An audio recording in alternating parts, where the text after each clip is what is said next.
A Bíblia é o único livro que te dá informações corretas acerca do mundo espiritual. Qualquer informação que for te dada fora do contexto bíblico é uma informação maligna. Está escrito: e quando o espírito imundo tem saído do homem, anda por lugares áridos, buscando repouso e não encontra. Então diz: voltarei para minha casa de onde saí. E voltando acha desocupada, varrida e adornada. Então vai e leva consigo outros 7 espíritos piores do que ele, e entrando habitam ali. E são os últimos atos desse homem piores do que os primeiros. Assim acontecerá também a esta geração má. Mateus 12:43. Aqui nós temos a descrição de espírito imundo. Imundo está ligado a sujo, aquilo que é sujo. Ou seja, os espíritos, eles não têm consideração nenhuma com o ser humano. Eles têm artimanhas contra o ser humano. Vira e mexe você vê pessoas possuídas aí por espíritos que imitam criança, para dizer que elas estão possuídas por um espírito de uma criança que morreu, né? Ou imita a voz de pessoas para dizer que você está possuído por um índio, por um nativo, por alguém que foi do passado, ou seja, sempre tentando inclinar você a entender o mundo espiritual de uma forma que ele não é, tentando levar uma falsa pregação para a sua vida, para que você acredite numa mentira, né? Porque enquanto você está acreditando que você está recebendo um espírito de criança, ele está disfarçado, agindo na sua vida, ele vai estar ali imitando criança. Por isso que ele é imundo, por isso que ele é sujo, porque ele é enganador. Porque ele vai fazer de tudo para ludibriar a sua vida. Então, a Bíblia, ela é a verdade, ela é tudo que se confronta com a Bíblia, tudo que quando se bate de frente com a Bíblia não é aprovado, é porque seria um caminho que o mal pode usar para desviar você. É exatamente isso, né? Se você tem pastores que usam a Bíblia para pedir dinheiro, para manchar a imagem do Evangelho, você lembra que a pregação primeiramente é pura. Você vê a pureza de Jesus, né? Quando Jesus passava, os fariseus diziam: olha, vai ele, a multidão segue ele e ele não aproveita nada. Até os inimigos tinham um certo modo de ver Jesus como exemplo. A multidão segue ele. Qualquer homem naquela condição estaria se aproveitando da oportunidade de estar sendo admirado, oportunidade para ganhar dinheiro, para ganhar riquezas, para ganhar poder. E os fariseus hipócritas, eles, com o coração sujo, eles viam que Jesus ele não tinha o mesmo proceder, o mesmo procedimento deles. E hoje em dia, o que acontece hoje em dia é que quando você começa a se ver cercado de pessoas que estão pregando um falso evangelho, o que você faz? Você cruza os braços? Você fica parado? É impressionante quando eu olho para o lado como você observa que a seara é grande e os trabalhadores são poucos. É nesse momento que você observa o motivo pelo qual o nosso país está lascado mesmo, né? Todo mundo indo numa linha de pensamento, todo mundo indo numa linha de pregação, todo mundo indo num caminho para ganhar dinheiro, para ganhar sucesso, status, fama, oportunidade, entrevistas na televisão, né? Todo mundo galgando as mesmas coisas. Você não vê ninguém vindo na contramão disso. E Jesus era aquele que vinha na contramão de tudo isso. E os outros discípulos, e Paulo, e Pedro, todos vinham na mesma mão de Jesus, no mesmo caminho, né? Negando-se a si mesmo, negando certas situações. Então, aí você vê o porquê que a palavra de Deus não entra na vida da pessoa. Textos importantes como esse. Por que é um texto importante? Aqui nesse texto, simplesmente, ele fala da condição humana. de como o ser humano está tão caído a ponto do mal poder ter livre acesso à vida dele. Né? Ele considera você como casa, como morada, como alguém que ele pode explorar, se aproveitar, descansar na sua vida. Né? Ele entra na vida do homem simplesmente para poder ter repouso, ter descanso. Porque fora do homem ele não tem como fazer as coisas que ele quer fazer. Ele não tem, ele tem um local que ele anda em lugares áridos. Né? Ele não consegue achar repouso fora da vida humana. Então ele precisa de um corpo, ele precisa de alguém para aproveitar a vida por você, posso dizer assim. Eu não sei que tipo de prazer ele pode sentir dentro do ser humano. Eu só sei que ali ele encontra mais repouso, mais descanso do que fora do ser humano. Então a pessoa precisa ter o Espírito Santo para não estar vazia. Ela precisa de Deus dentro dela para não estar vazia. Por quê? Porque o Espírito Santo ele vai neutralizar todas as ideias desse imundo, né? Todas as mensagens que vierem na vida de uma pessoa, quando ela tem um conhecimento bíblico, a fé é como um escudo. Os dardos malignos vão ser lançados e você vai se defendendo com a fé. Você vai se defendendo com a palavra, que é a espada do Espírito Santo. Uma ideia errada surge na sua vida, um caminho errado surge na sua vida, e você não tem conhecimento bíblico, você vai só pegando esses caminhos. Por quê? Porque essas palavras vão fazendo sentido para a sua vida. Você não tendo o discernimento das coisas corretas, dos ensinamentos bíblicos, tudo que fizer sentido na sua vida, você vai se agarrar àquilo como se fosse uma verdade, a sua verdade. E a sua verdade está totalmente errada, mas você, naquele momento, não sabe disso. E você vai se agarrando a isso. Mas o caminho já está posto, a verdade existe. Aí quando você olha para a igreja, você só vê mentiras. Você só vê pessoas mentirosas. Ou seja, o papel dessas pessoas é ofuscar o caminho de Cristo. É mostrar que não, esse caminho aqui também não é. Porque as pessoas que se baseiam na razão, muitas vezes vão desprezar muitos valores espirituais. Né? Ontem mesmo fiz uma pregação falando sobre uma questão da pessoa falar, não, eu não estou mais na igreja porque eu não concordo. Como é que Deus deixa o ser humano sofrer? Por que Deus permitiu que Adão e Eva sofressem com o começo do fruto? Sabe?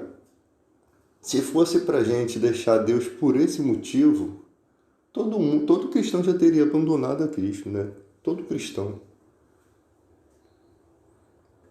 Nós, como qualquer pessoa, não compreendemos os caminhos de Deus. Simplesmente a resposta é essa, nós não compreendemos. Mas nós somos obrigados a acreditar que Deus é amor, que Deus é justiça.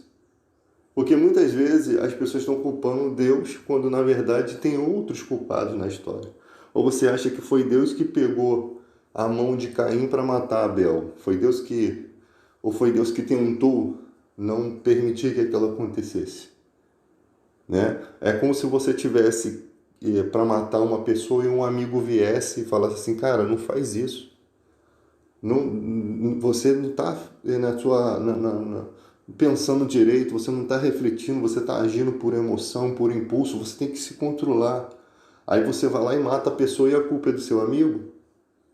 É comum que é praticamente isso que está acontecendo. Né? Deus fez um paraíso lá, colocou Adão e Eva, podia não deixar? Poderia. Deixou uma árvore ali e disse, não toque. Qual era a missão de Adão? Bom, vou cercar isso aqui com madeiras, vou botar umas árvores aqui, vou cercar isso aqui para a gente nem chegar perto disso aqui. Se precaver, não, então vou viver distante disso aqui, cara. O paraíso era grande. O cara vai se cismar somente com um lugar. Não, mas o fruto era agradável aos olhos. Só aquele que era agradável e os demais. É como, sabe, para você ver como o ser humano, às vezes, na vida, troca tudo com as suas escolhas por uma coisa que não tem, sabe, cara troca a esposa de anos por uma amante que às vezes é mais feia do que a mulher dele. É um absurdo. E beleza não está somente em aparência, né? Que você tem valores construídos que você não vai encontrar em outra pessoa. Então troca, sabe, um tesouro por uma bijuteria. É exatamente isso que acontece. Então, Jesus Cristo se manifesta, você pode ver aqui no texto que eu estou colocando aí na tela, Lucas 13:10, Lucas 13:11, eis que estava ali uma mulher que tinha um espírito de enfermidade havia 18 anos, andava curvada e não podia de modo algum endireitar-se. Ou seja, a mulher estava dentro da sinagoga, depois vocês leem o texto, e essa mulher, ela tinha um espírito de enfermidade. Quem ia saber que essa mulher tinha um espírito de enfermidade? E se soubesse, quem poderia tirar esse espírito de enfermidade? Então Jesus veio para revelar coisas ocultas na vida das pessoas.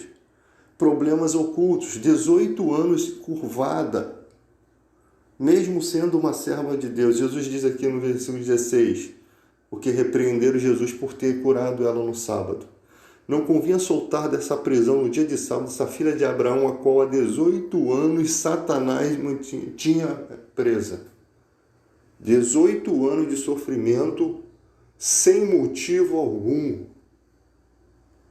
Porque se fosse para ter motivo, os bandidos da época eram todos para ser corcundas, né? Então o mal vem sobre a vida de uma pessoa boa, uma pessoa que estava na igreja, possui a estrutura óssea daquela coluna, enverga aquela coluna, né? Sem motivo algum.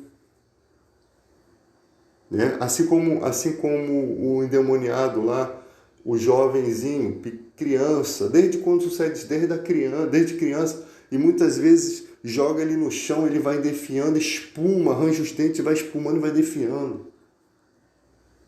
O pai dando relato, Jesus deixou por critério do pai falar para que não fosse ele revelando a coisa, e sim a pessoa que estava sofrendo, porque o pai não ia mentir acerca do acontecimento com o seu filho, né?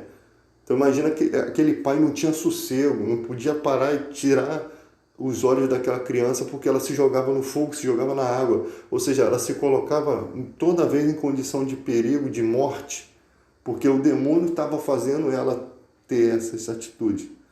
Então quando você olha para a vida hoje, você vê esse tipo de coisa acontecendo. Pode não ser no seu lar. Você vê que na Bíblia são poucos casos desses acontecimentos.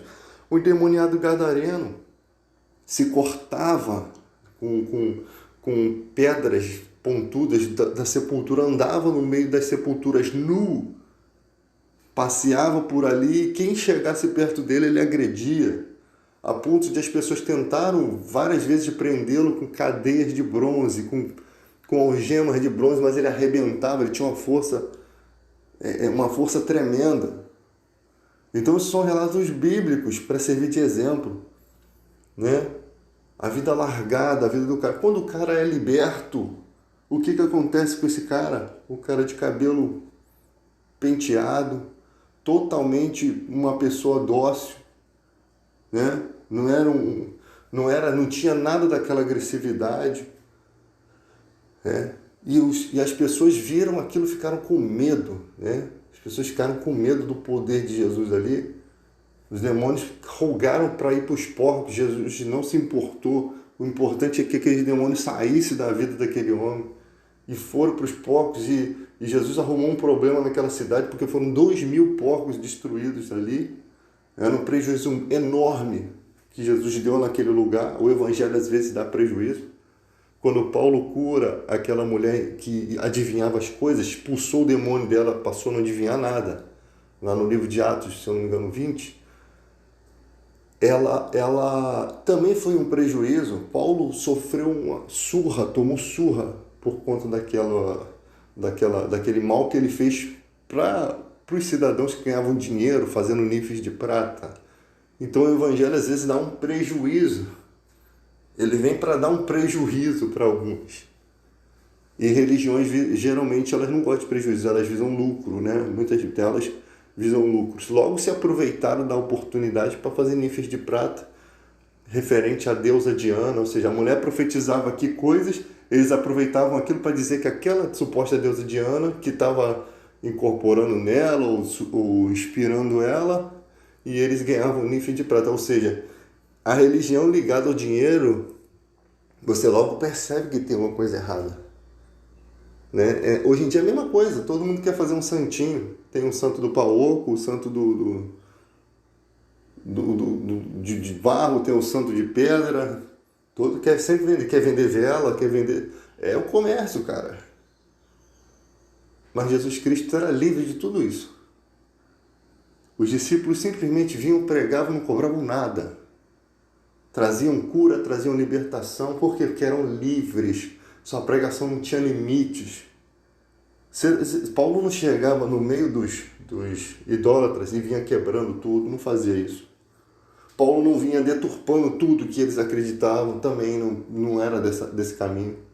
Ele chega num lugar que tinha um Deus desconhecido, um altar a um Deus desconhecido. E aquilo era uma história realmente, de fato, que aconteceu naquela cidade. Uma grande praga, uma peste, não sei se foi a peste bubônica, uma peste que teve naquela época, que estava dizimando as pessoas, e as pessoas clamavam. O que uma pessoa religiosa faz no momento de praga? Ela vai clamar aquilo que ela acredita. Então elas iam, se inclinavam para os seus deuses e buscavam a cura, né? Buscavam a proteção para aquela situação. Só que a proteção não vinha de ninguém, cada um tinha seus deuses e não acontecia nada. Então alguém conhecia um cara chamado Epimênides, que era um filósofo, que conhecia um Deus desconhecido. Né? Esse filósofo era usado por Deus, mas ele não tinha, Deus não se revelava para ele. Ele sabia que era Deus, um Deus poderoso, e que era um Deus desconhecido, ou seja, não era um Deus que era cultuado por outras pessoas. Não era um Deus que tinha a imagem como das outras pessoas, mas era um Deus que usava ele. Então ele chega ali com a sabedoria dele e diz: gente, vamos clamar um Deus desconhecido, porque quem sabe existe um Deus maior do que o nosso. E foi isso que aconteceu. Deus entra na história daquele lugar, da maneira que ele sabe fazer, né? Deus não deixou de curá-los porque eles eram idólatras, porque eles faziam rituais deles lá, como é que era a gente não sabe. Por quê? Porque Deus sabe o que é o ser humano na ignorância. Resta o ser humano cristão hoje saber respeitar o cara da outra religião, porque Deus não é desrespeitoso. Sabe, tem gente que fica assim: eu vou entrar na casa desse cara não, o cara é macumbeiro. Não, mas ele não é ser humano, ele não tem estrutura óssea como a sua. Que mal pode te fazer? Você crê num Deus verdadeiro, que mal vai te fazer? Sabe? Então, as pessoas desrespeitam as outras. E pior é quando as pessoas acham que as coisas que estão dando errado na vida dela. Tropecei porque entrei na casa daquele cara. E foi só encontrar aquela pessoa que eu tomei um tombo que nem explicava. Ela não percebe que ela mesma é tonta a ponto de tropeçar e cair, não. Ela quer culpar alguma coisa pela sua queda, ela acredita naquilo piamente. Ou seja, por eu encontrar uma pessoa que acabou de sair da macumba, eu tomei um tombo, a culpa é dela. Não sou eu que sou tonto, não. É ela que está me trazendo maus fluidos. Então as pessoas têm essas porcarias de crenças ridículas, sabe? E se você for fixar tudo na sua vida nisso, nessas emoções, nesse pensamento, sabe o que vai acontecer com você? Você vai se cercar de mitos. E é exatamente isso que o demônio quer para pular na tua vida. Que você acredite em coisas irreais. Né? Acho que minha mulher tá me traindo com o cara. Daqui a pouco o cara passa na rua aqui, ó, do teu lado. É o demônio fazendo essas coisas acontecerem na tua mente. Cara, tem desconfiar que minha mulher tá saindo com aquele cara. Aí tu sai no portão, o cara passa na tua frente. Bom dia, vou matar esse desgraçado. Confirmou, sabe? O ser humano é totalmente ridículo. É por isso que nós vemos tanta morte, tanta violência. É exatamente essas coisas que acontecem, né? Então, você nunca pode ser guiado pela emoção. As pessoas falam na igreja, faz isso, faz aquilo. Aí, eu lembro quando eu era novo na igreja, né? Aí eu via aqueles pastores lá, eu comecei a ir para a Universal e via, não, que a gente tem que desfazer esses trabalhos de feitiçaria. Primeiro, onde está isso na Bíblia? O que tem na Bíblia é o seguinte, meus amigos. Você está lá, vamos fazer uma oração aqui. Não tem vale de sal, é uma gastação de sal, né? Um alimento que bota para as pessoas pisarem, não precisa. Você não precisa de sal, de azeite, de nada. Você precisa do nome de Jesus. É o nome de Jesus que está perdendo a sua imagem. Quando o cara, vamos fazer a reunião do R.R. Soares, a reunião do bispo Macedo, do pastor, aí vem a foto do pastor lá com aquela mão suja dele lá, dizendo que está abençoando os outros. A unha cheia de micróbio, mas está abençoando quem, gente? A reunião é de Jesus Cristo, ele não tem cara, ele não deixou fotografia, ele não tirou um 3x4, ele não fez selfie. Não tem nome de pastor, não tem nome de igreja, não tem nada. É Jesus Cristo, é uma reunião de Jesus Cristo. Não, mas o missionário, que se dane o missionário? O missionário é pecador como qualquer um de nós. Ele pode ser um homem que se consagra, mas é ser humano. Deus tem que estar com prioridade. Não vou botar o meu nome nem chapéu nenhum, nem camisa nenhuma. Isso é todo mundo igual os idiotas com a camisa do Bispo Macedo. Eu creio, e daí? Eu creio, e daí? Tipo assim, ainda ensina você a ser arrogante. Tá criando uma parada toda errada, muitas vezes. Tá dando mau dinheirão pra Fogueira Santa lá, pra ele só viver de carrão lá. Não ajuda ninguém na pandemia. Mas eu creio, e daí? É igual aquelas reuniões idiotas que os caras tentam ganhar dinheiro, né? Vamos fazer uma reunião aqui para motivar a sua vida. O cara já foi motivado a vida dele, porque a palestra custou R$ 1.000. Que é motivação melhor do que essa? Ele achou um trouxa para dar esse dinheiro para ele. Aí vai todo mundo lá na reunião esperando receber palavras de vitória, né? Como se você precisasse. Você precisa de palavras de vitória, você precisa de esforço, de trabalho, de pensar, de raciocinar, de conselhos. Mas o cara ensina você, não. Quando vierem falar que teu negócio vai dar errado, você bate no peito, afasta essa gente. São gente do mal, e às vezes a gente do mal que está falando é o pai e a mãe que está falando, filho, isso daí está dando um prejuízo. Mas o cara fica batendo com a cabeça ali. Por quê? Porque ele pegou aquela palavra, criou uma coragem maldita, né, que vai destruir ele. Ele não consegue mais entender a realidade. Ele fica vivendo daquilo que foi passado para ele. E aí, com todo orgulhoso, mas todo mundo está vendo que ele é um idiota, né? Não estou falando aqui quando você sabe que um negócio vai dar certo e só você sabe, né? Só você sabe, só você entende, e a coisa está dando certo, mas você não está mostrando, as pessoas não estão vendo que está dando certo. Então essas pessoas vêm com palavras de derrota na sua vida e você diz, opa, dá licença, eu sei o que eu estou fazendo. Isso é diferente. Eu estou falando de pessoas que realmente não sabem o que estão fazendo, elas só acreditam no que estão fazendo. Tá? Só para deixar bem claro aqui o motivo disso. Eu estou falando dos idiotas, não dos espertos. Então, aí fica na questão da igreja. Eu creio, e daí? Deu carro, casa, deu tudo para a igreja. Tudo bem, você crê, e daí? O problema é seu mesmo. Fica trabalhando aí pro pastor, aí, igual um idiota. Fica aí. É exatamente isso que acontece. E aí as pessoas vêm pregar para você as coisas, não, que você tem que fazer acontecer. Aí quando você olha para a vida da pessoa, vem cá, o dízimo, diz a Bíblia que quando você dá o dízimo, de acordo com o que você está crendo aí, livro de Malaquias, Deus abre a janela do céu e derrama bênção sem medida. Vamos lá conferir na tua casa se tem bênção sem medida ali. Vamos lá.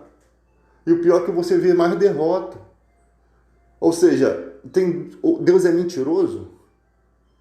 A questão é, não está acontecendo porque Deus não vai deixar acontecer para que você não acredite errado. Simplesmente Deus está sendo bom com você.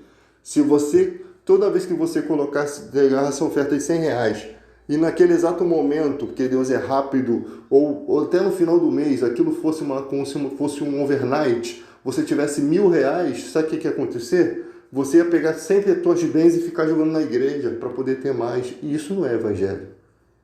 Não é isso que Deus quer. Deus não precisa do teu dinheiro. Os pastores precisam. É com eles que eles compram os carrões deles, os carrões. É com eles que eles compram emissoras de televisão e ficam bancando aí de poderosos. É como se fossem inteligentes, mas na verdade a pregação dele não passa de nada. Não tem pregação.